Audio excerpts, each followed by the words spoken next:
tu tomberais, il n'a pas dit que tu briserais, il a dit allons de l'autre bord, il n'a pas dit que tu coulerais, il n'a pas dit que tu tomberais,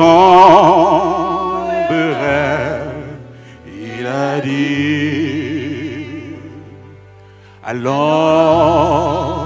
de l'autre bord, il n'a pas dit que tu coulerais, il n'a pas dit que tu tomberais, il a dit allons de l'autre bord. Il n'a pas dit, il n'a pas dit que tu coulerais, il n'a pas dit que tu tomberais, il a dit allons de l'autre bord. Oui, il n'a pas dit, il n'a pas dit que tu coulerais, il n'a pas dit que tu tomberais, il a dit allons de l'autre bord. Oui, il n'a pas dit, il n'a pas dit que tu tomberais, il n'a pas dit que tu tomberas, allons de l'autre bord. Il n'a pas dit que tu couleras, il n'a pas dit que tu tomberas, il a dit allons de l'autre bord. Si la mer se déchaîne, si le vent souffle fort, si la vague t'entraîne, n'aie pas peur de la mort. Si la vague t'entraîne, n'aie pas peur.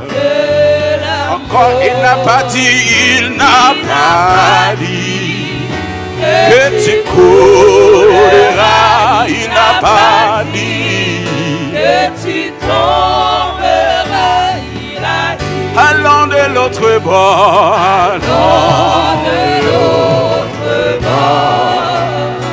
Si un jour sur ta route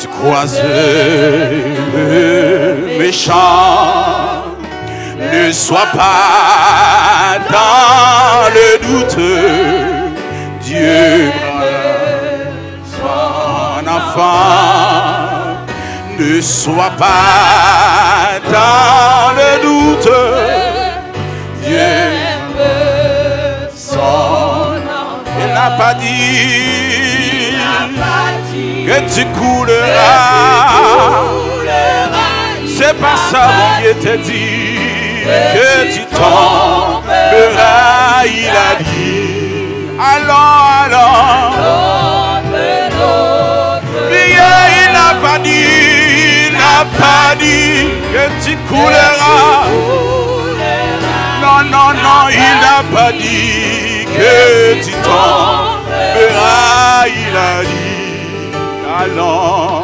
allons de l'autre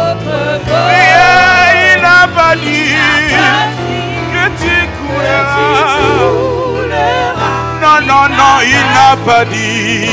Et tu tomberas, il a dit. Allons.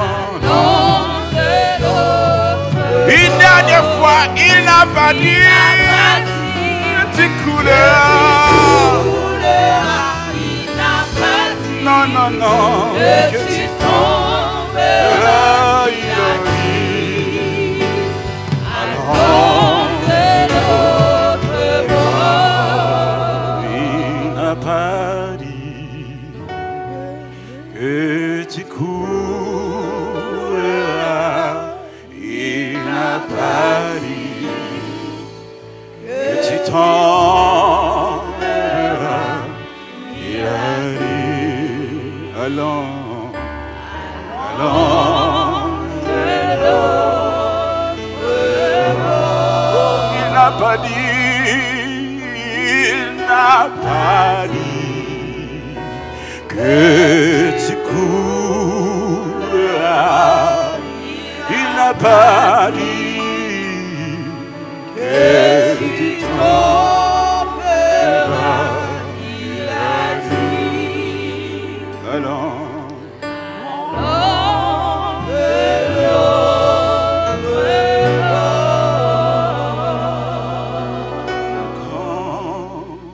Le sang, oui, tout s'arrête. Il y a transfert entre ciel et terre. Quand il descend, l'atmosphère change. Il y a transfert entre ciel et terre. Quand il descend, oui, tout s'arrête. Oui, tout s'arrête. Il y a transfert entre ciel et terre. Entre ciel et terre. Et quand il descend, l'atmosphère change. Il y a transfert entre ciel et terre.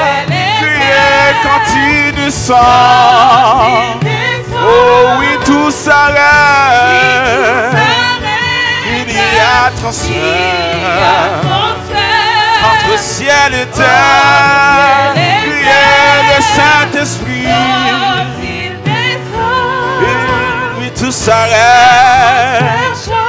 Il y a transfert entre ciel et terre.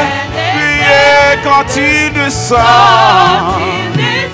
L'atmosphère change. Il y a transfert entre ciel et terre. Priez quand il descend. L'atmosphère change. Il y a transfert entre ciel et terre. Oh, quand il descend. Oh oui, tout s'arrête. Il y a transfert entre ciel et terre. Oh, quand Jésus descend. Oh, l'atmosphère change. Il y a transfert entre ciel et terre. Le Saint-Esprit est là. L'Esprit est là. Le Saint-Esprit, il fait la toute différence. Le Saint-Esprit est là. Il est là. Il est là dans ma vie. Le Saint-Esprit est là. Il est là dans le sanctuaire. Il est là dans le salon, dans la salle à manger. Il est là où vous êtes. Il est là. Priez les aveugles, les aveugles. Il est là. Le Saint-Esprit est là. Quand il est là, les maladies s'enfuient. Les maladies s'enfuient. Les aveugles voient, les paralytiques sautent de joie. Les stériles entendent, les sourds entendent. Par sa puissance, il fait tout ça par sa puissance. Et les maladies s'enfuient. Les maladies s'enfuient. Oh, les aveugles voient, les paralytiques sont de joie. Par sa puissance, de joie. les stériles, Les stériles enfants, les sourds entendent. les sourds entendent. La toute puissance. Par sa puissance, par sa puissance. Encore une fois, les maladies s'enfuient. Les aveugles les voient, paralytiques, les paralytiques ils sont contents de joie. Les Alléluia. stériles enfants, Les stériles enfants, les sourds entendent. les sourds entendent. Par sa puissance, par sa puissance. priez les stériles, les sourds entendent. Par sa puissance, par sa puissance. Encore une fois, les stériles enfants. Oh, les sourds entendent la voix de Dieu. Juste par sa puissance. Priez quand il descend, quand il descend. Oui, tout s'arrête. Oui, tout s'arrête. Il y a transfert entre ciel et terre. Entre ciel et terre. Quand il descend, Quand il descend, l'atmosphère change. l'atmosphère change. Il y a transfert Il y a transfert entre ciel et terre. entre ciel et Oh, terre. quand il descend, Quand il descend, oui, tout s'arrête. oui, tout s'arrête. Il y a transfert Il y a transfert entre ciel et terre. entre ciel et terre. Quand il descend, Quand il descend, l'atmosphère change. l'atmosphère change. Il y a transfert Il y a transfert entre ciel et terre. entre ciel et terre. Quand il descend, quand Quand il... il descend, Oui, tout s'arrête. oui, tout s'arrête. Il y a transfert. Il y a transfert entre ciel et terre.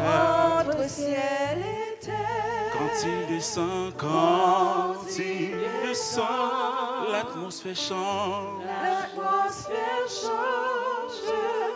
Il y a transfert entre ciel et terre. Amen. Gloire à Dieu. Nous bénissons, chers bien-aimés, notre Seigneur Jésus-Christ qui nous donne l'opportunité de partager avec vous sa parole dans la continuité de ce que nous avions vu les semaines précédentes. Et j'espère que vous serez tout ouïs pour que nous puissions vraiment passer un bon moment ensemble dans la présence du Seigneur. Nous vous demandons de courber vos fronts. Nous allons prier le Seigneur. Dieu d'amour, merci de cette grâce que tu nous octroies à travers ton Fils Jésus-Christ.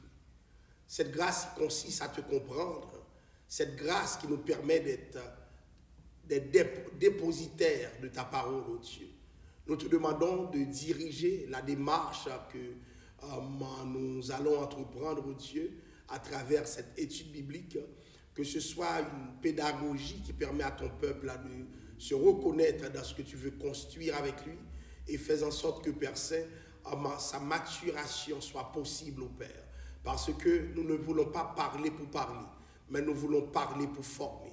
Et à travers l'exercice de formation, nous te demandons de diriger ton peuple. C'est au nom de Jésus que nous te prions. À lui la gloire, l'honneur et la louange au siècle des siècles. Amen. Encore une fois, bien-aimés, que la paix et la grâce de Dieu vous soient données.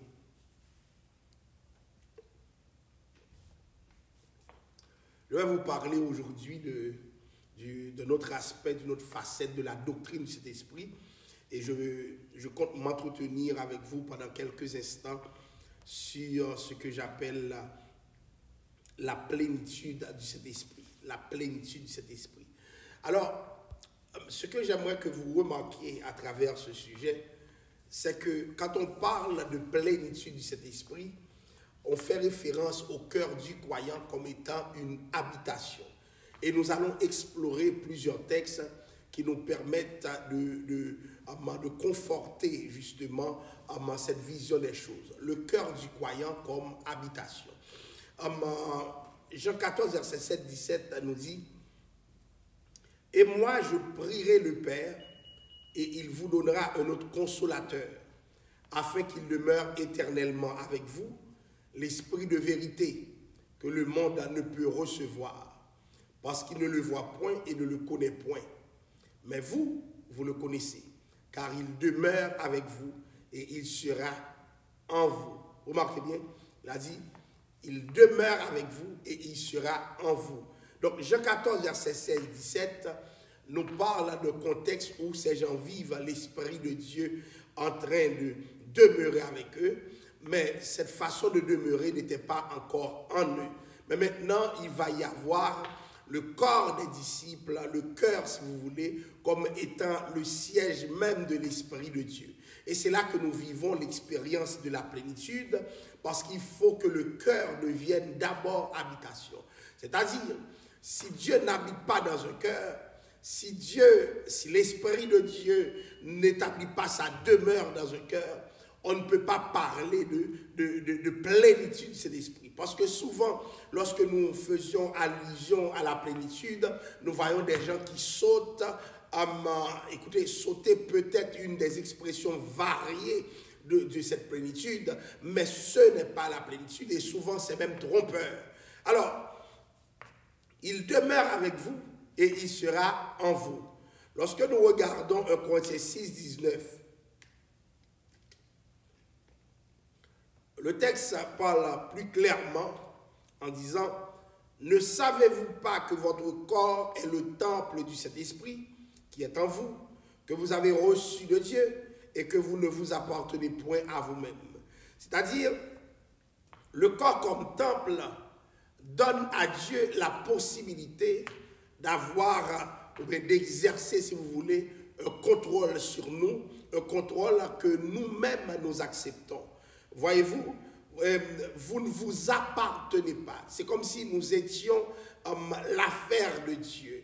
Donc, nous sommes pour Dieu, notre corps ne nous appartient pas. Et le texte dit clairement, ne savez-vous pas que votre corps est le temple du Saint-Esprit? C'est-à-dire, le Saint-Esprit qui est en nous, fait de notre corps son temple. Et c'est pour cela qu'il y a la possibilité de la plénitude. Puisque le corps ne reste plus corps, le corps devient temple. Et vous comprendrez cette déclaration dans la foulée des textes de l'Ancien Testament où justement beaucoup, disons, des hommes comme David ont voulu construire un temple. Plusieurs temples ont été construits, mais David lui-même a fait, comment dirais-je, des déclarations en lien avec le temple. Salomon lui-même va entreprendre la construction du temple, mais jusque-là, c'était des temples faits de main d'homme. Et là, l'Esprit de Dieu veut une demeure. Et remarquez bien, le même esprit qui veut une demeure était celui qui mouvait au-dessus des eaux, c'est-à-dire dans le vide. Maintenant, cet esprit veut, c'est comme si l'esprit voulait être encadré. Donc, ne pas exercer dans le vide, même s'il y est toujours, mais exercer aussi dans le cœur pour combler le vide du cœur. C'est-à-dire, notre corps comme temple veut dire que le Seigneur a choisi un siège.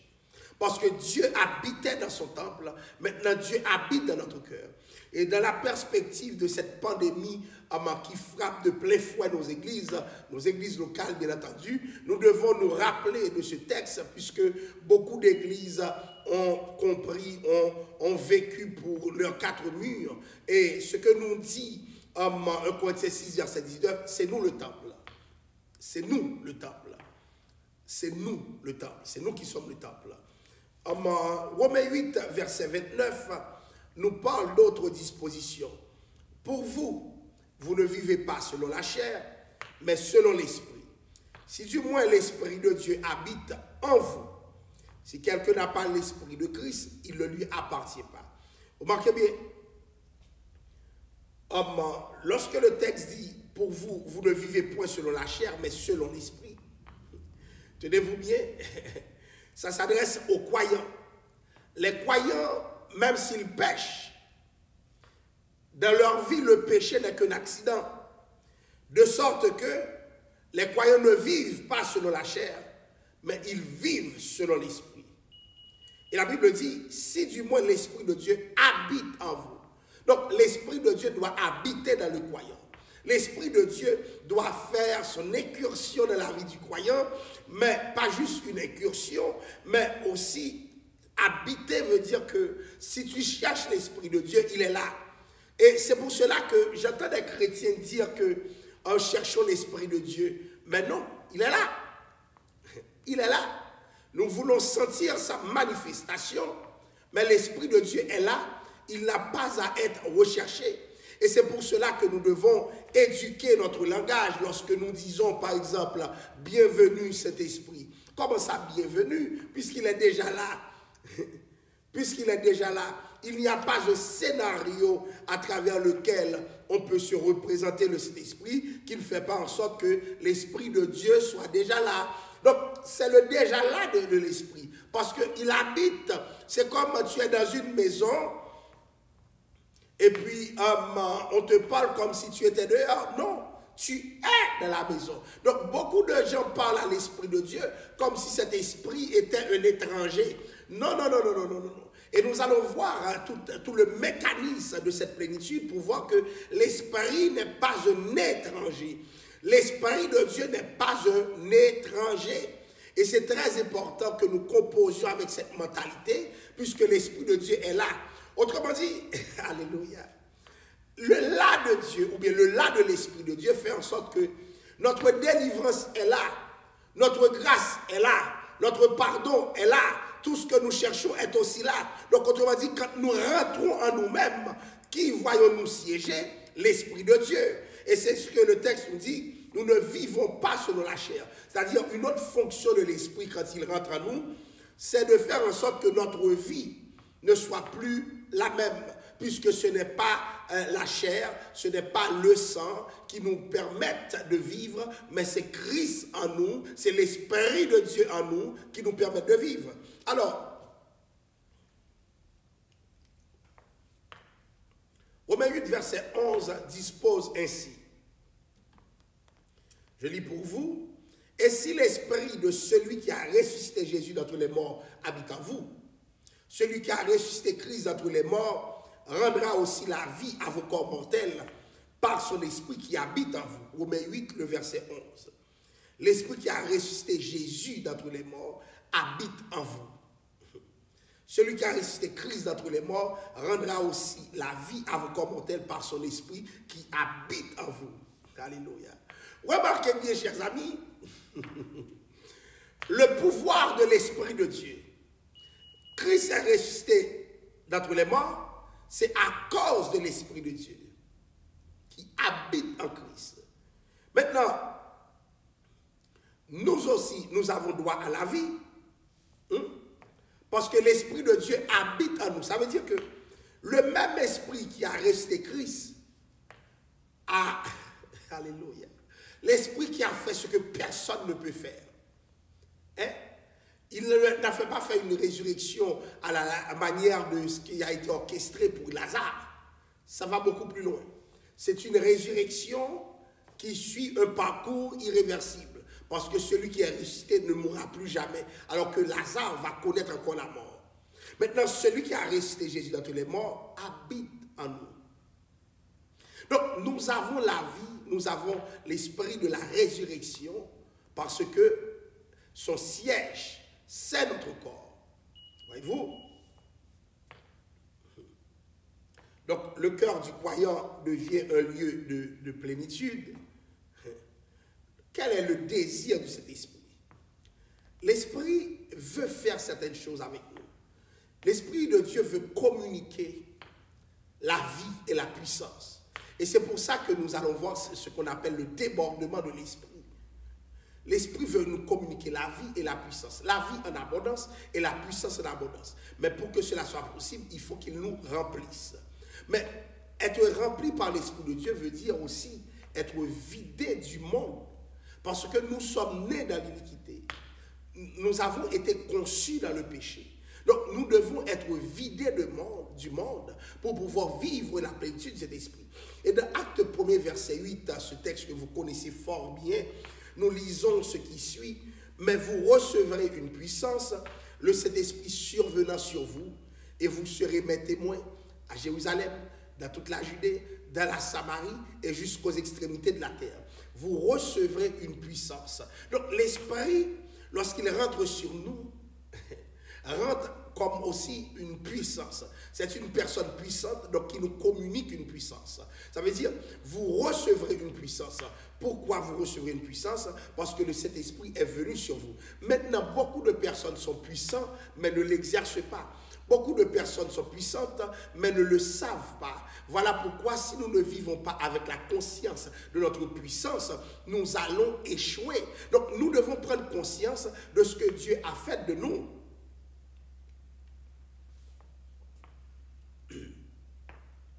Mais vous recevrez une puissance de cet esprit survenant sur vous et vous serez mes témoins. Comment serez-vous mes témoins?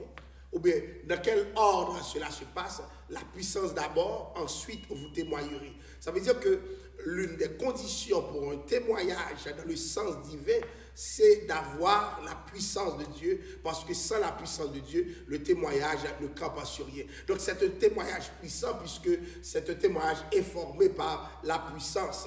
Donc à Jérusalem, dans la Judée, dans la Samarie et jusqu'aux extrémités de la terre. Remarquez bien, la trajectoire de vie des disciples était toute tracée, toute indiquée par Dieu, parce que c'est le Saint-Esprit qui leur permettra de rendre le témoignage partout, parce que désormais le Saint-Esprit est en eux, et justement s'accomplit ce qui se disait Jean 14 verset 16-17, car il demeure avec vous et il sera en vous. Il demeure avec vous, il sera en vous. Donc Jean 14 verset 17. Et c'est là nous voyons dans Luc 4, le verset 14, un autre texte d'envergure.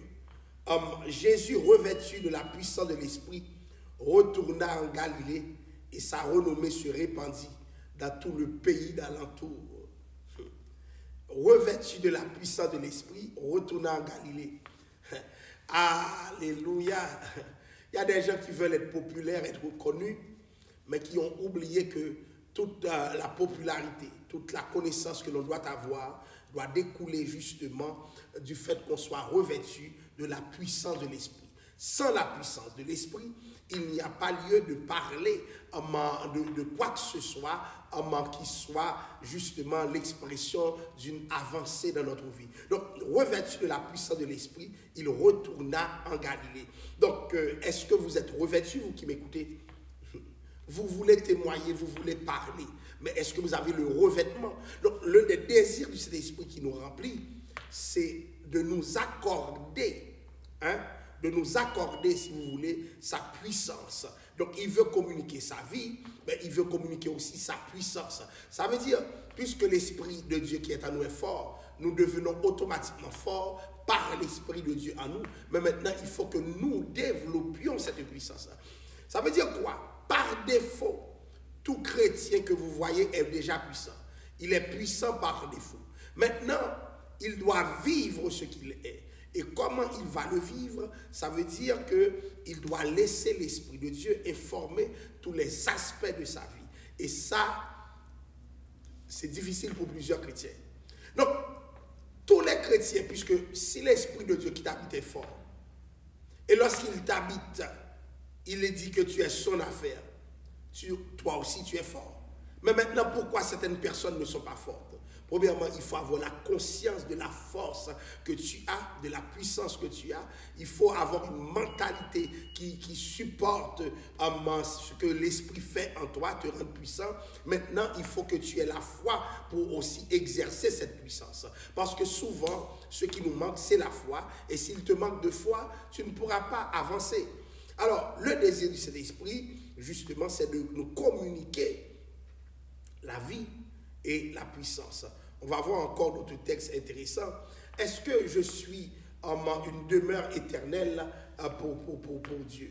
Donc, Jean 14, au verset 16, la Bible dit, « Et moi, je prierai le Père, et il vous donnera un autre consolateur, afin qu'il demeure éternellement avec vous. » Alléluia.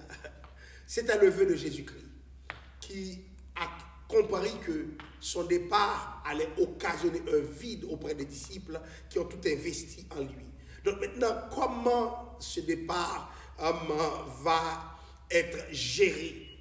Voilà, le texte dit, il vous donnera un autre consolateur. Ça veut dire que jusque-là, j'ai exercé auprès de vous le rôle de consolateur. Je vous ai consolé dans vos problèmes, dans vos difficultés, dans vos maladies. Maintenant, il vous donnera un autre consolateur.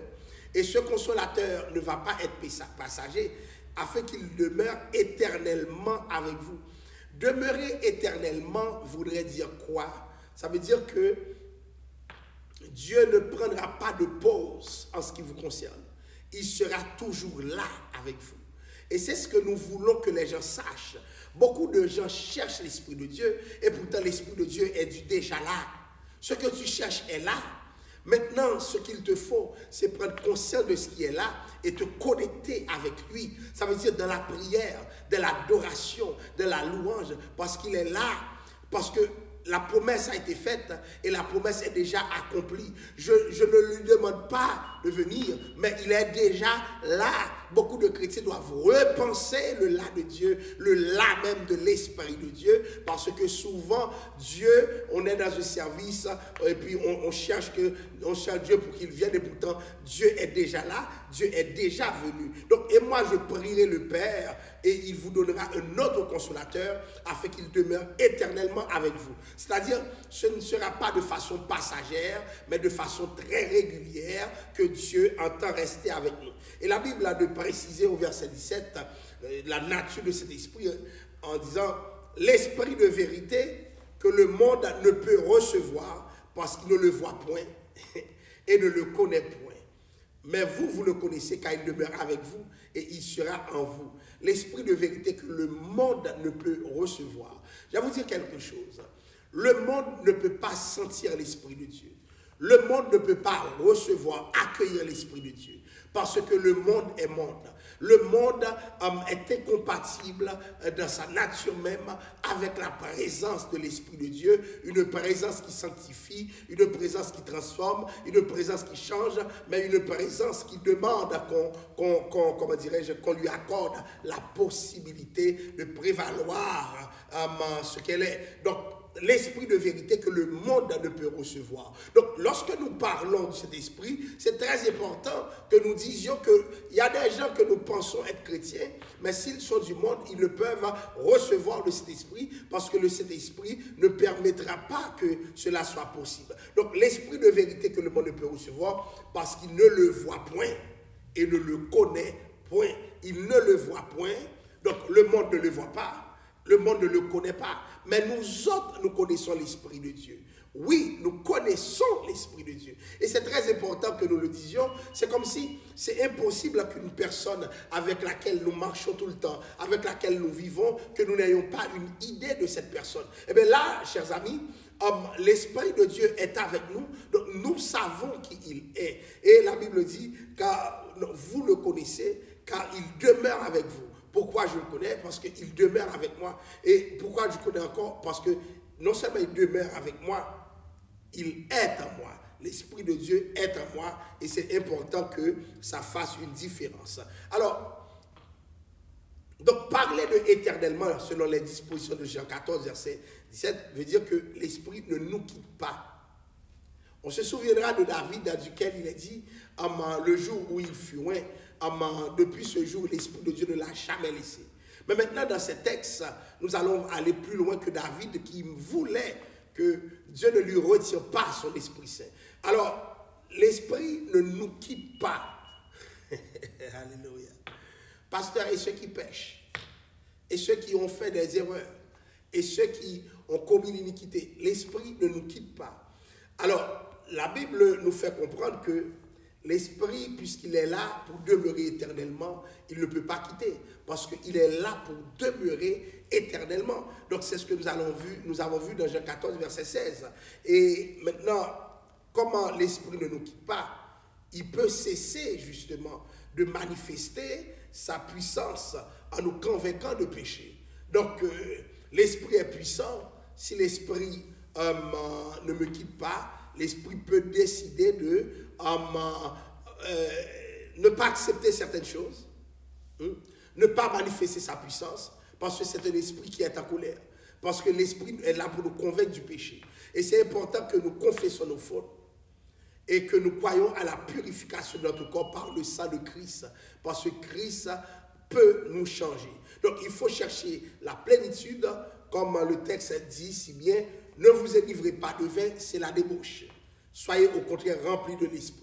Donc ceux qui m'écoutent, qui aiment prendre de l'alcool, et puis qui vont jusqu'à l'enivrement, si vous vous saoulez, vous souillez votre âme aussi, parce que la Bible associe cela à de la débauche. Mais la Bible met une position qui est contraire en disant « Soyez au contraire remplis par l'Esprit. Soyez remplis par l'Esprit. Soyez remplis par l'Esprit. » Ça veut dire que c'est important que le croyant sache que l'objectif de Dieu pour lui dans sa vie, c'est qu'il soit rempli parce que Dieu agit dans la plénitude. Maintenant, c'est quoi la plénitude pour les croyants? Comment les croyants, vous devrez apprécier cette plénitude? Premièrement, c'est important que nous disions, puisque nous parlons de plénitude, c'était une expérience normale pour les croyants. Une expérience normale. Et l'acte 2, verset 4 nous dit si bien, ils furent tous remplis de cet esprit et se mirent à parler en d'autres langues selon que l'esprit leur donnait de s'exprimer. Remarquez bien, chers amis, quand on dit que c'était une expérience normale, ils avaient l'habitude de le faire et justement, c'est initié dans l'acte 2, le verset 4. Ils furent tous remplis de cet esprit. Ils doivent être tous remplis de cet esprit. Et la Bible dit, après avoir été remplis de cet esprit, ils se mirent à parler en d'autres langues. Donc, lorsque nous avons l'Esprit de Dieu en nous, ça a des effets sur nous, sur notre langage. Donc, ils parlaient selon que l'Esprit leur donnait de s'exprimer. Parce que l'Esprit a une façon dont il veut que l'homme s'exprime. Donc, lorsque l'Esprit demeure, l'Esprit encourage à cette façon. La Bible dit dans Acte 4, le verset 8, « Alors Pierre, rempli de cet esprit, leur dit, chef du peuple et ancien d'Israël. » Pierre était là, Pierre était là en train de regarder, d'observer, mais à un moment donné, il sent qu'il fut rempli de cet esprit. Donc ces mots-là, qui nous parlent d'être rempli de cet esprit, nous montrent qu'il se passe quelque chose entre la personne, entre l'individu et justement et l'Esprit de Dieu. Puisque l'Esprit de Dieu, qu'est-ce qu'il fait? L'Esprit de Dieu se permet de nous remplir. La Bible dit dans Acte 4, verset 31, « Quand ils eurent prié, le lieu où ils étaient assemblés trembla, et ils furent tous remplis de cet esprit. Et ils annonçaient la parole de Dieu avec assurance. » Donc, comprenez, c'était une expérience normale pour les croyants, c'est-à-dire quand quelqu'un est rempli de cet esprit, les autres croyants ne se mettent pas à le regarder, à le dévisager, parce que c'est quelque chose de normal, la Bible l'autorise. Donc, le lieu où ils étaient assemblés trembla, et ils furent tous remplis de cet esprit et ils annonçaient la parole de Dieu avec assurance. Donc voilà ce que Dieu peut faire lorsque nous le servons. Voilà ce que Dieu peut faire lorsque nous l'adorons. Voilà ce que Dieu peut faire lorsque nous nous mettons à l'œuvre, nous nous mettons à cela. Dieu change les temps, il change les circonstances. Dieu aussi remplit les croyants. Dieu remplit les croyants et ils furent tous remplis. Ils furent tous. Donc il n'y a pas de façon d'être croyant qui passe à côté du fait d'être rempli par le Saint-Esprit. Parce que c'est l'un des désirs de l'Esprit, c'est de nous remplir. Et la Bible dit, quand ils eurent prié, ils furent tous remplis. Donc, il y a des gens qui doivent, au moment de la prière, se sentir remplis. Donc, acte 4 fait suite à acte 2. De acte 2, ils furent remplis. De acte 4, ils furent encore remplis. Et nous allons expliquer cela. Est-ce que ça veut dire que à chaque fois, on est rempli? On va voir comment la Bible interprète cela. Alors, c'était tellement généralisé, cette affaire d'être rempli par l'Esprit de Dieu. La condition pour choisir les hommes de Dieu passait justement par cette expérience inouïe avec Dieu. Il fallait que les croyants soient remplis pour vivre le choix de Dieu dans leur vie. Et c'est pour cela que la Bible dit dans Actes verset 3, c'est pourquoi, frères, choisissez parmi vous 7 hommes de qui l'on rende un bon témoignage, qui soient pleins d'Esprit Saint et de sagesse, et que nous chargerons de cet emploi. Acte 6, verset 3. Donc, choisissez parmi vous 7 hommes de qui l'on rende un bon témoignage. 7 hommes de qui l'on rende un bon témoignage, qui soient pleins d'Esprit Saint et de sagesse. Regardez bien, pleins d'Esprit Saint et de sagesse. Ça veut dire quoi? Les gens qui sont remplis, ça se voyait. Les gens qui sont remplis par l'Esprit de Dieu, c'était une évidence. La Bible demande de choisir des gens remplis par l'Esprit de Dieu. Ça veut dire que quand tu es rempli, ça doit être une évidence. Les gens doivent voir que tu es rempli. Parce que ça affecte toutes les dimensions de ta vie. Ça affecte même la manière dont tu parais devant les gens. Donc, frères, choisissez-vous cet homme de qui l'on rend de bons témoignages, qui soit plein d'Esprit Saint. Il en a de qui en rendent de bons témoignages, mais qui n'ont pas nécessairement l'Esprit Saint. Mais là, la Bible dit qu'ils soient pleins d'Esprit Saint, c'est des gens remplis que Dieu cherche. Des gens remplis que Dieu cherche pour qu'ils puissent réaliser ce qu'ils doivent réaliser. Alors, la Bible nous présente l'une de ces personnes qui a été choisie. Dans Acte 7, verset 55, nous voyons, la Bible dit, « Mais Étienne, rempli de cet esprit, et fixant les regards vers le ciel, alléluia, vit la gloire de Jésus. » Étienne, rempli de cet esprit. Il y a des choses dans lesquelles tu ne pourras pas te mettre, il y a des positions que tu ne pourras pas articuler pour ton Dieu, parce que tu n'es pas rempli par l'Esprit de Dieu. Donc, il faut être rempli pour que Dieu puisse agir au travers de nous. Et c'est ce qui s'est passé. Étienne, rempli de cet esprit, va fixer le regard vers le ciel. Donc, des fois, nous subissons des actes, les contre-coups de la vie, et puis, qu'est-ce qui nous arrive? À un moment donné, nous sentons l'Esprit de Dieu nous remplir. Nous ne voyons pas Étienne être rempli parce qu'Étienne le voulait, mais nous voyons Étienne être rempli par l'Esprit de Dieu qui a décidé d'embarquer dans la vie d'Étienne. Alors, on va lire d'autres textes aussi intéressants. Saul, appelé aussi Paul, rempli de cet esprit, fixa le regard sur lui. Donc c'est Paul qui s'adressait au proconsul. Paul était rempli de cet esprit. Donc les déclarations de ces hommes n'étaient pas des déclarations en l'air, c'était des déclarations qui reflétaient le fait que ces hommes avaient l'Esprit de Dieu, ces hommes ont fait l'expérience de l'Esprit de Dieu. Donc il fut rempli de l'Esprit, il va fixer les regards sur lui. Donc acte 13, le verset 9. Un autre texte fondamental, la Bible dit, tandis que les disciples étaient remplis de joie et de cet esprit. Acte 13, verset 52. Les disciples étaient remplis de joie. Donc, la joie était importante pour les disciples étaient remplis aussi du Saint-Esprit. Donc, le Saint-Esprit était aussi important pour les disciples. La joie, le Saint-Esprit. Le Saint-Esprit amène la joie, et la joie, comment dirais-je, fait partie de ce que Dieu donne comme cadeau aux hommes. Tandis que les disciples étaient remplis de joie et du Saint-Esprit. C'est beaucoup de choses, hein? Beaucoup de choses. Donc, nous sommes remplis.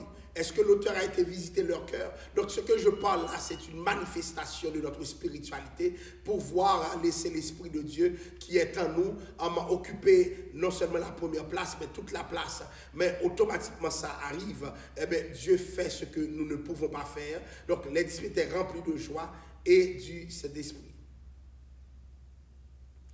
Alors,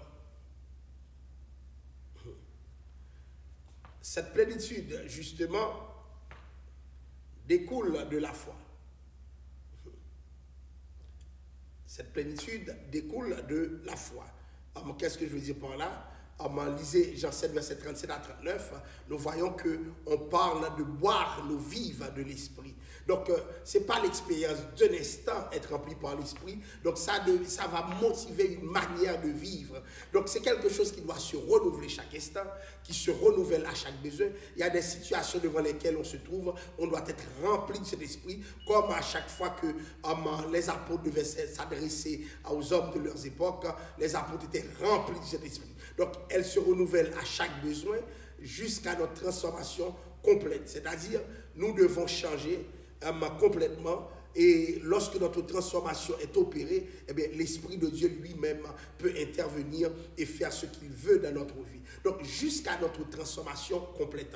Et je demande à ceux qui m'écoutent, est-ce que vous sentez que vous êtes en route pour la transformation complète, qui est justement la transformation du dernier jour, la transformation du dernier moment. Donc, Dieu veut que nous soyons transformés, et pour que nous vivions cette transformation, il faut que nous soyons en train d'expérimenter sa plénitude. Donc, Dieu ne veut pas juste te baptiser de cet esprit et puis il s'en va. Non, non, non, non, non. Dieu veut faire un accompagnement, et cet accompagnement, il ne le fera pas dehors, il le fera dans ta vie. Et c'est pour cela que le texte, beaucoup de chercheurs nous disent que c'est pour notre transformation complète que Dieu opère. Alors, maintenant, question à se poser, si elle se renouvelle à chaque besoin, si c'est jusqu'à notre transformation complète, si le Saint-Esprit est là avant nous, et puis maintenant Dieu nous demande quelque chose que Dieu ne lui a pas demandé, qu'est-ce que nous devons faire? Alors, est-il possible de perdre la plénitude? Si nous abandonnons le premier amour, c'est sûr que nous allons perdre la plénitude, parce que Dieu s'attache lui-même à cet amour. Alors, en abandonnant le premier amour, on peut perdre la plénitude. On ne perd pas l'Esprit de Dieu, mais on perd la plénitude. Remarquez bien, la question, si on ne veut pas le perdre, c'est la repentance. Lorsqu'il y a quelque chose de mal, c'est la repentance, parce que la repentance nous permet de vivre quelque chose de merveilleux avec le Seigneur. La repentance, la foi au pardon. Donc quand tu perds la plénitude, il y a des chrétiens qui ont encore l'Esprit de Dieu, mais qui sont en train de tituber, de marcher mal, qui ne vivent pas pleinement ce que Dieu a laissé pour eux. Donc, puisqu'ils ont abandonné le premier amour. Donc, la solution, c'est dans la repentance. La solution, c'est dans la foi au pardon. Tu dois te repentir, tu dois croire au pardon, mais sinon, ça ne marche pas. Donc, beaucoup de gens n'ont pas foi en Dieu, alors qu'ils prétendent être de Dieu. Autre chose, il faut marcher selon l'esprit et non la chair. Donc, si nous voulons ne pas perdre la plénitude, il faut absolument marcher selon l'esprit et non selon la chair, car souvent cette tentation nous habite, celle de marcher selon la chair, et la Bible nous fait comprendre, la chair a des désirs contraires à ceux de l'esprit. Donc, nous ne pouvons manifestement pas marcher selon la chair, nous devons marcher selon l'esprit de Dieu. Alors, qu'est-ce que ça veut dire? J'ai perdu la plénitude. Et nous avons vu que des chrétiens disent que, alors pas des chrétiens, Jean 14 nous dit, il demeurera éternellement en vous. Donc, qu'est-ce que ça veut dire, la perte de la plénitude? Premièrement, la perte de la plénitude ne veut pas dire perte de l'Esprit de Dieu. Ce n'est pas la perte de l'Esprit de Dieu. C'est-à-dire, je peux avoir l'Esprit de Dieu, mais ne pas être à mon sommet. Parce que la plénitude, c'est un maximum dans un temps donné que je te permets d'atteindre. Donc, c'est important de dire que ce n'est pas la perte de l'Esprit, ce n'est pas l'annulation d'un des ministères de l'Esprit. Donc, beaucoup de gens pensent que le ministère de l'Esprit va mal opéré, puisque beaucoup de personnes perdent le Saint-Esprit. Non, non, non, les gens ne perdent pas le Saint-Esprit, mais il y a un ministère qui va être dysfonctionnel. Donc, c'est pour cela que la Bible nous parle dans 1 Thessaloniciens 5, verset 19, le problème du péché, il faut que nous éteignions le péché. Le problème du péché, le péché fait en sorte que plusieurs mettent l'Église dans des carrefours peu désirables. Pourquoi? Parce que le problème du péché va s'étendre et l'Esprit de Dieu peut être éteint par le péché. C'est-à-dire, son ministère trouve fin dans notre vie parce que nous avons péché. Donc, la perte de l'Esprit annule l'un des ministères de l'Esprit. Alors, il y a encore un autre problème. à part éteindre l'esprit. Éteindre l'esprit, c'est de ne pas faire ce que l'esprit voulait. Des fois, tu sens que l'esprit te demande d'opérer d'une certaine manière, de faire certaines choses d'une certaine façon, mais tu ne veux pas. Et qu'est-ce qui se passe? C'est que tu vas éteindre l'esprit parce que tu rentres en conflit avec l'esprit. Mais il y a aussi attrister l'esprit. Éphésiens 4, verset 30. Donc, qu'est-ce qui la différencie? C'est parce que, d'une manière ou d'une autre, nous savons que nous attristons l'Esprit de Dieu. Et c'est important que nous prenions tout ce qui est dans notre pouvoir, que nous fassions tout ce qui est possible pour que le problème du péché ne passe pas chez nous, mais soyons délivrés de tout. Donc le problème du péché d'attrister l'esprit, comme on attriste l'esprit, on fait ce que l'esprit ne voudrait pas. On fait ce que l'esprit ne voudrait pas. Donc est-ce qu'un croyant peut perdre cette plénitude? Oui, pasteur. Le croyant, quel qu'il soit, peut perdre cette plénitude. Maintenant, on finit ici. Est-ce que, lorsque nous parlons d'être rempli, est-ce que Satan aussi peut remplir le croyant? Est-ce que celui qui croit en Dieu peut être rempli par le péché? Donc, beaucoup de gens sont divisés sur ce sujet. Il y a des gens qui disent que oui, il y a des gens qui disent non, on ne peut pas. Écoutez, nous allons voir ce que la Bible dit pour comprendre et apprécier ces possibilités. Mais pendant que j'apprécie ces possibilités, c'est important que nous fassions le maximum pour que le Seigneur puisse nous utiliser convenablement au moment voulu pour que ce que la parole dit puisse s'accomplir vraiment. Acte 5, verset 3 nous montre, c'est une scène inédite. Acte 5, le verset 3, j'ai oublié de mettre le verset. Pierre lui dit, Ananias, pourquoi Satan a-t-il rempli ton cœur? C'est-à-dire, ce que l'esprit fait, Satan aussi veut le faire. Satan veut remplir les cœurs. La Bible dit Satan entra en Judas. C'est-à-dire, de même que Dieu rentre dans un homme, Satan aussi rentre aussi dans des hommes. Et le problème, c'est que lorsque Dieu rentre, c'est pour élever, c'est pour bénir. Mais lorsque Satan rentre, c'est pour abaisser, c'est pour détruire. Donc, beaucoup de personnes ont Satan dans leur cœur, mais ne le savent pas.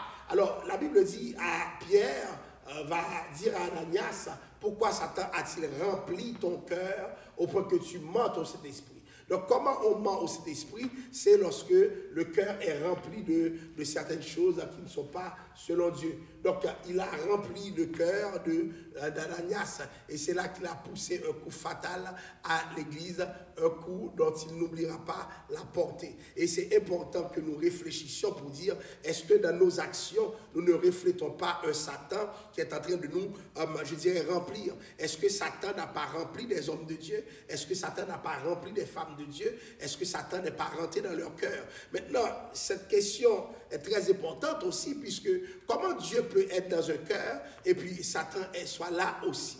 Je vais vous dire quelque chose. Satan n'a pas besoin de rentrer dans un cœur pour l'influencer. Peut-être que ton cœur est réellement pour Dieu, mais Satan a besoin d'une marge de manœuvre pour te taper parce que c'est dans sa nature. Et si c'est dans sa nature, il n'y a pas de solution si ce n'est qu'il change de nature. Et c'est important que nous allions dans cette direction pour dire que Satan a rempli le cœur de Saphira et ce faisant, il a rempli le cœur de son mari et ce faisant, les deux étaient des candidats idéaux pour quelque chose de qui n'a pas trop de valeur. Donc faites attention, chers amis, pour laisser le Seigneur nous remplir et empêcher à Satan de nous remplir. Parce que l'ennemi, le moment qu'il voit un vide, va s'y attacher. Et une fois qu'il s'est attaché, rien ne le détache. C'est ici que j'arrête pour aujourd'hui. Je vais vous demander de vous incliner. Nous allons prier le Seigneur. Dieu d'amour, Dieu de compassion, nous te demandons de continuer à travailler avec nous pour que, Papa, ta plénitude soit reflétée dans notre vie. Que les gens nous voient comme remplis. Parce que, Père Saint, tu remplissais le stade. Tu remplissais des espaces, tu remplissais, oh Dieu. Cher Seigneur, nous croyons sur toi et nous te demandons d'intervenir. Nous te prions au nom de Jésus, à lui la gloire, l'honneur et la louange au siècle des siècles. Amen. Que le Seigneur vous bénisse et à bientôt.